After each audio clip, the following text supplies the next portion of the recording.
In the spring of 1607, 3 small English ships, the Susan Constant, Godspeed, and Discovery, sailed through the mouth of the Chesapeake Bay and into the James River. Aboard were about 100 men, weary from months at sea, filled with hope, ambition, and desperation. They called themselves settlers, pioneers, explorers. But to the people who already lived there, they were strangers from across the sea. The English had come searching for gold, glory, and a foothold in the New World. What they found instead was hunger, disease, and war. The settlers named their new home Jamestown, after their king, James I. They built crude wooden fortifications on the swampy banks of the river, surrounded by thick forests and unknown dangers. The air buzzed with insects. The water teemed with sickness, and the men quickly realized that this paradise was anything but. Still, they believed they could build a New England on this strange shore. But they weren't alone. The land around Jamestown was home to the Powhatan Confederacy, a network of more than 30 Algonquian-speaking tribes ruled by the powerful chief Wahun Senecau, known to the English as Chief Powhatan. At first, there was curiosity. The English marveled at the Powhatan's skill in farming and fishing, while the Powhatans watched the pale strangers with suspicion. The two groups began to trade copper, tools, and trinkets for corn and venison. Captain John Smith, one of the most capable of the settlers, tried to learn their language and customs. Yet beneath the fragile smiles and handshakes, mistrust was brewing. The English saw the Powhatans as subjects waiting to be converted and conquered. The Powhatans saw the English as greedy invaders who took without understanding the land or its spirit. By the winter of 1607, starvation hit. The settlers had spent more time searching for gold than growing food. Disease spread through the camp and morale collapsed. Some resorted to eating roots, snakes, and even leather. Desperate, Smith led small parties into Powhatan territory to beg or force the food from local tribes. In one of those encounters, he was captured by Powhatan's warriors and brought before the chief himself. Legend says that Smith's life was saved by Pocahontas, the chief's young daughter, who intervened to spare him. Whether or not this story happened as told, the encounter became a symbol of a fleeting peace, one that wouldn't last long. By 1609, Jamestown was on the brink of collapse. Smith had been injured in an accidental gunpowder explosion and sent back to England. Without his leadership, chaos returned. The settlers quarreled, supplies ran out, and when they began raiding native villages for food, the Powhatans retaliated with deadly force. Attacks on hunting parties and ambushes on supply routes became common. That winter, the infamous starving time of 1609-1610, was one of the darkest in early American history. Trapped inside their fort by Powhatan warriors, the colonists faced hunger so extreme that some accounts claim they ate horses, dogs, rats, and even the dead.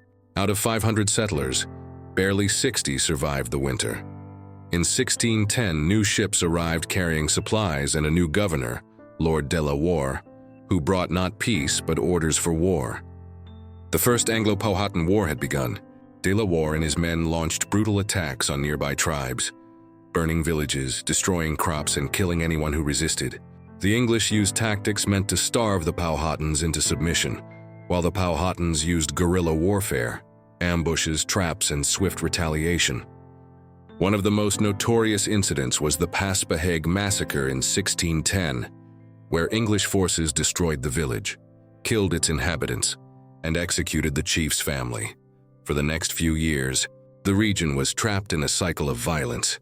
The English viewed the Powhatans as obstacles to their God-given destiny. The Powhatans saw the English as a disease spreading through their lands.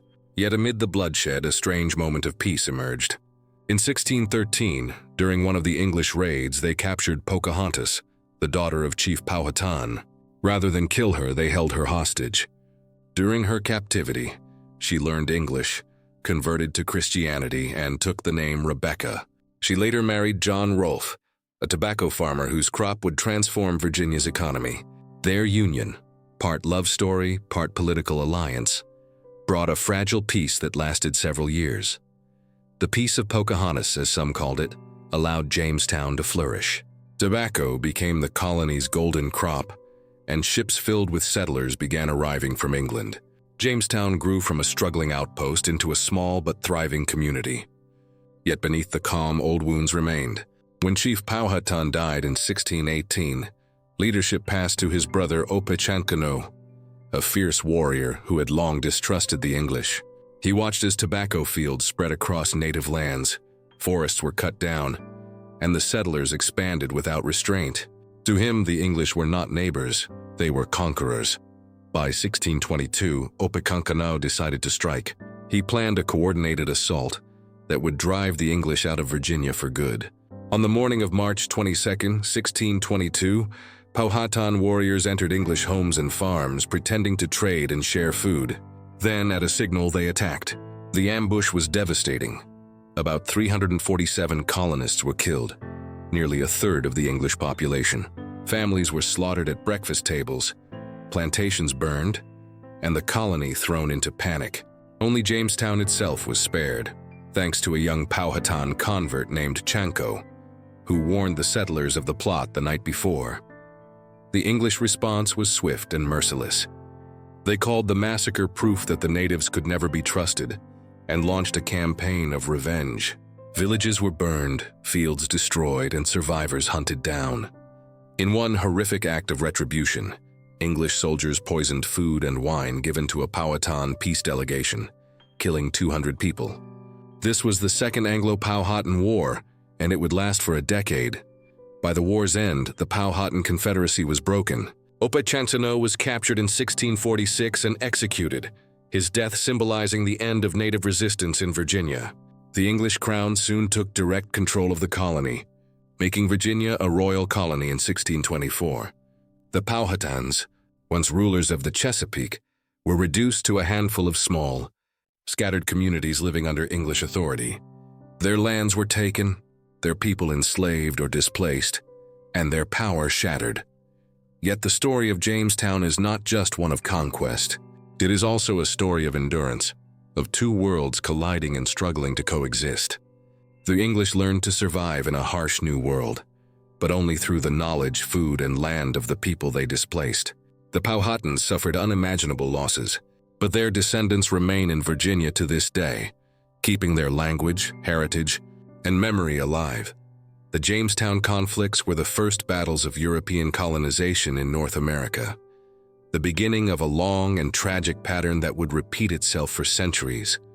Exploration followed by expansion, cooperation followed by betrayal, and peace followed by war. The English justified their actions in the name of civilization and progress, yet what they built came at the cost of countless native lives. The forests that once echoed with Powhatan songs soon filled with the sound of muskets, saws, and church bells. By the time Jamestown burned in 1676 during Bacon's Rebellion, it had already changed the course of history. What began as a fragile wooden fort in the wilderness had become the foundation of what would one day be the United States. The early wars taught the settlers that survival in America required dominance, while teaching the native peoples that the newcomers would never stop coming. The legacy of those first conflicts still lingers in the soil of Virginia, in the ruins of Jamestown, in the rivers where English ships once sailed, and in the memory of the Powhatan descendants who still call the land home. The first battles in America were not fought for glory or empire. They were fought for food, land, and survival. But out of that struggle emerged a new world, one built on ambition, courage, and tragedy. Jamestown's story reminds us that America's beginnings were not clean or simple. They were born in hunger and fire, in conflict and compromise. The settlers came seeking freedom, but they found a land already free, already lived in, already sacred to others. And in trying to claim it, they began a chain of events that would shape a continent. The echoes of those early battles, the clash of languages, beliefs, and worlds, still ripple through history, reminding us that the price of beginnings is often paid in conflict.